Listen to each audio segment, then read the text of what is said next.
Hello guys, నమస్తే. Welcome back to day 4 part 1 mini blog farming in poultry farm. నిన్న మొన్న 4-5 డేస్కి ముందు అడుగు కూడా బయట పెట్టినంత ఎండలు ఉండే. నిన్న నైటు వర్షం పడ్డది. వర్షం పడి మొత్తం వెదర్ అంతా కూల్ అయిపోయింది. మొక్కలు అయితే ఎండిపోయే పరిస్థితికి వచ్చి మళ్ళా కూల్గా అయినాయి.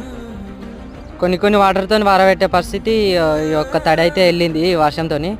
నీళ్ళు పెడదామని ఇక్కడికి వచ్చినాము. టైట్గా ఉన్నాయని చెప్పి లూజ్ చేసి ఎక్కడెక్కడ పెట్టి వాటర్ పెట్టినాము.